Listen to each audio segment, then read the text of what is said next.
할렐루야! 제자로 유초등부 어린이 여러분, 사랑합니다. 여러분, 잘 지내고 있어요? 오늘부터 전도사님이 매주 화요일 오후 3시에 주일 말씀을 업로드해 줄 거예요. 여러분이 주일 말씀을 주중에도 한 번 이상 듣고 말씀을 정리하고 공부하는 시간을 가져보세요. 그러면 여러분의 생각과 여러분의 마음과 여러분의 말이 하나님의 말씀으로 바뀌게 될 거예요. 할렐루야!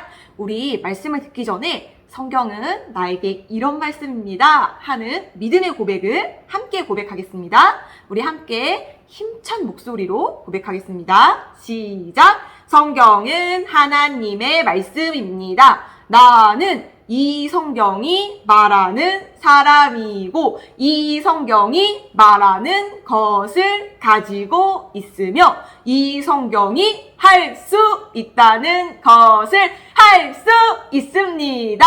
아멘! 할렐루야! 할렐루야! 할렐루야! 네, 너무 잘했어요. 여러분, 성경은 우리를 향한 하나님의 말씀이에요. 그런데 더 놀라운 것은 성경에서 말하는 것이 내 것이라는 거예요. 우리 순종의 성품 말씀을 함께 배우고 있어요. 오늘도 성품 말씀을 배울 텐데 여러분이 꼭 알아야 하는 것이 있어요.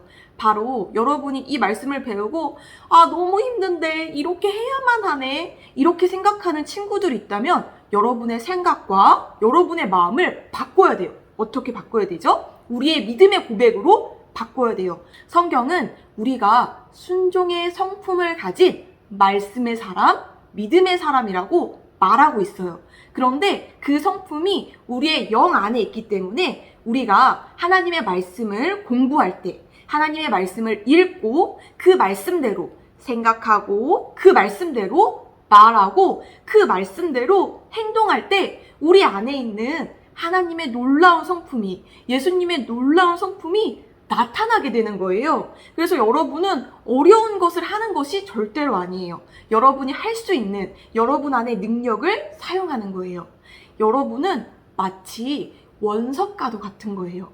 원석이 무엇인가요? 원석은 보석이 숨겨져 있는 돌이에요. 그런데 그냥 보면 그냥 돌멩이 같은데 그 안에 놀라운 보석, 너무 아름다운 보석이 들어있는 거예요. 그래서 어떻게 하죠? 맞아요. 원석을 갈고 닦아서 아름다운 보석으로 만드는 거예요. 왜냐하면 그 안에 원래 그 원석은 보석이기 때문이에요. 마찬가지예요. 여러분도 너무 빛나는 하나님의 소중한 보석이야. 그런데 그것이 가려져 있어요. 나는 이런 성격이야. 그런 말이 드는 걸 어떡해? 여러분이 그런 생각을 가지고 있으면 가려져 있는 거야. 그런데 하나님의 말씀으로 여러분의 생각을 바꾸고 여러분의 말을 바꾸고 여러분의 선택을 바꾸고 여러분의 행동을 바꿀 때 여러분 안에 있는 하나님이 만드신 아름다운 그 보석의 빛이 나타나게 되는 거야. 그럼 사람들이 보고 와 너무너무 아름답다 하면서 너무너무 그 유익을 누리게 되는 거예요. 오늘도 순종의 성품 말씀을 배울 때 여러분 안에 있는 순종의 능력을 사용할 수 있는 그런 시간으로 함께 만들어요. 우리 순종의 정의 함께 읽어보겠습니다. 시작! 나를 보호하고 있는 사람들의 지시에 좋은 태도로 기쁘게 따르는 것. 아멘. 여러분이 매일매일 찬양도 막 부르고 있죠. 우리 친구들은 영어 찬양도 너무 잘 불러서 전도사님 정말 감동받았어. 그런데 우리가 순종의 정의를 다시 한번 읽은 이유는 내 안에 이런 순종의 능력이 있구나. 나는 이것을 잘 기억하고 나는 이렇게 살아야겠다. 그렇게 함께 결단하는, 결심하는 시간인 거예요. 오늘도 이 순종의 성품을 통해 행복해진 한 사람의 이야기를 배울 거예요. 우리 말씀 함께 읽겠습니다. 시작! 여호와께서 엘리야를 통해 말씀하신 대로 항아리의 밀가루와 병에 있는 기름은 떨어지지 않았습니다. 열왕기상 17장 16절 말씀. 아멘. 네, 전도사님이 오늘은 사르밧 과부 여인의 이야기를 여러분과 함께 나누고 싶어요. 사르밧이란 동네가 있었어요. 그런데 그 시대에 그 마을에 큰 기근이 들었어. 그래서 사람들이 모두 가난하고 먹을 것이 없었어요. 그 사르밧에 사는 한 여인이 있었어요. 그 여인도 마찬가지였어요. 근데 그 마을에 어떤 사람이 찾아왔어요. 그래서 그 사람이 그 여인을 만나자 이렇게 물었어요. 나에게 물 한 잔을 떠다 줄 수 있겠습니까? 그랬더니 그 여인이 네, 알겠습니다. 그렇게 하겠습니다. 이렇게 했어요. 근데 그 사람이 한 가지 부탁을 더 하는 거예요. 그분이 이렇게 말씀하셨어요.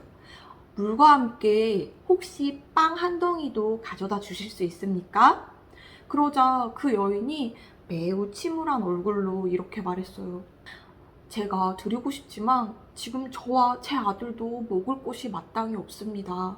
저에게 남은 곳이라곤 밀가루 한 덩이와 기름 조금 뿐입니다. 그래서 오늘 마지막으로 그것으로 음식을 해먹고 저와 제 아들이 죽으려고 하고 있습니다. 이런 말을 전했어요. 그때 그 사람이 이렇게 대답했어요. 걱정하지 마십시오. 일단 그 밀가루로 빵 한 덩이를 만들어 나에게 가져오시오. 그리고 그 후에 당신과 당신 아들이 먹을 것을 만드시오. 그 밀가루와 그 기름이 결코 떨어지지 않을 것이오. 이 사람은 누구일까요? 맞아요. 오늘 성경 말씀에서 함께 읽었죠? 그 사람은 바로 하나님이 보내신 하나님의 선지자 엘리야였어요. 그래서 엘리야는 그 과부 여인에게 하나님의 말씀을 전해준 것이었어요. 그 여인은 그 이야기를 듣고 조금 어려웠을 수도 있을 것 같아요.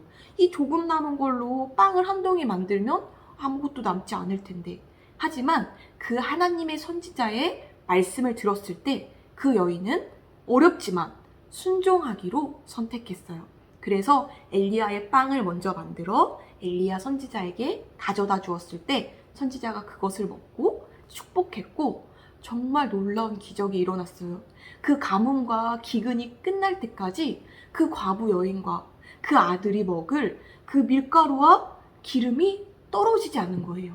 그래서 엘리야 선지자뿐만이 아니라 그 과부와 또 그 아들이 그 기근을 하나님의 놀라운 기적으로 잘 이겨낼 수 있었어요.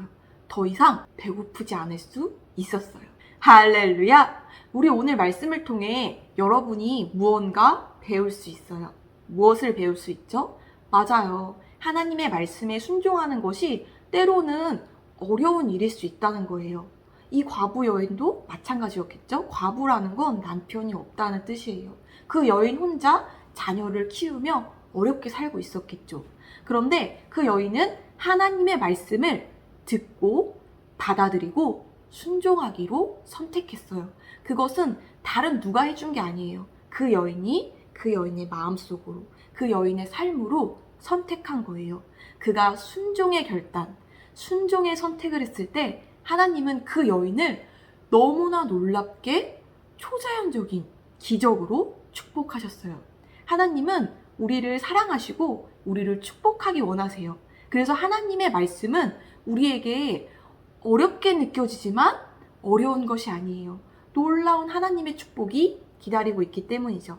주일에 전도사님이 말했던 것처럼 여러분의 삶에도 어려운 결정을 할 때가 있어요. 그렇죠? 여러분이 선생님이나 부모님의 말을 따를 때 때로는 이렇게 하기는 좀 어려워 그런 마음이 드는 것들이 있어요. 또한 말씀을 읽을 때 어려운 것들이 있어요. 이번 주 미길 클럽 말씀이 어떤가요?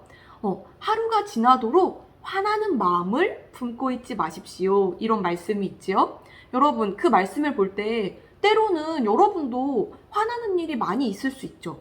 전도사님이 여러분이 그렇다는 걸 잘 이해하고 있어. 전도사님도 그런 일이 있어요. 그런데 그때 어떡하죠? 화나는 마음을 품고 그 다음날도 품고 그 다음날도 품고 그렇게 있어야 하나요? 아니에요. 하나님의 말씀은 용서하라고 하고 있어요. 용서하는 건 내가 얼마만큼 용서해야 돼요? 베드로가 예수님께 물어봤어요. 예수님, 내가 한 7번 똑같은 사람을 용서해주면 되나요? 그랬더니 예수님이 7번씩 70번이라도 할지니라 이렇게 말했어요. 그것은 계속 용서해줘라.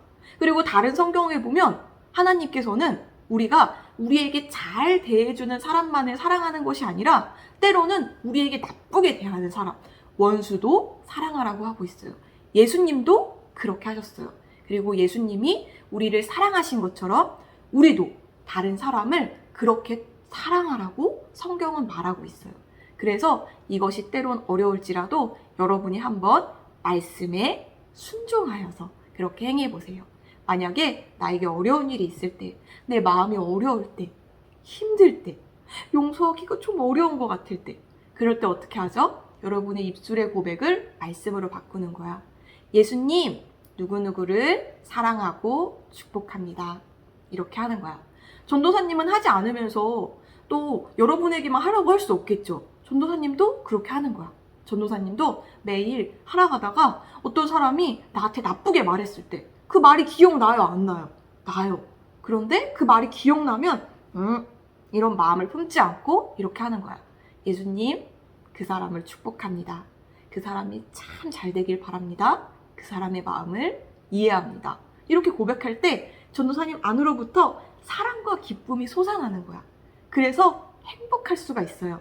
여러분, 말씀에 순종하면 행복한 삶을 살 수 있게 돼요. 우리 함께 말씀대로 살아가기로 오늘 결단하며 함께 기도하겠습니다. 순종하기 어렵고 힘들 때에도 하나님의 말씀에 믿음으로 순종하겠습니다. 나의 가장 소중한 것을 하나님을 위해 드리고 싶어요. 아멘. 우리 한 번 더 믿음을 담아, 여러분의 마음을 담아 고백하겠습니다. 시작! 순종하기 어렵고 힘들 때에도 하나님의 말씀에 믿음으로 순종하겠습니다. 나의 가장 소중한 것을 하나님을 위해 드리고 싶어요. 아멘, 할렐루야. 여러분, 이번 한 주도 이 순종의 말씀을 생각하며 하나님의 말씀에 순종하고 또 부모님과 선생님의 말씀에 기쁨으로, 때로는 어려운 일일지라도 기쁨으로 순종하는 어린이들이 되시기를 너무너무 축복하고 기도할게요. 자, 손 모으고 눈 감고 전도사님이 기도하고 마치겠습니다. 하나님 아버지 감사합니다. 우리 어린이들은 사랑의 어린이입니다. 우리 어린이들은 어려운 말씀일지라도 기쁜 마음으로 안으로부터 순종하는 순종의 어린이들입니다. 믿음의 어린이들입니다. 하나님께서 우리 아이들의 마음속 깊은 곳에 중심을 보시고 우리 아이들의 삶에 놀랍게 하나님의 놀라운 성품이, 예수 그리스도의 아름다운 성품이 만들어지도록 함께 하시니 감사드립니다. 예수님의 이름으로 기도합니다. 아멘. 아멘. 할렐루야. 너무너무 축복해요. 우리는 주일에 만나요. 안녕.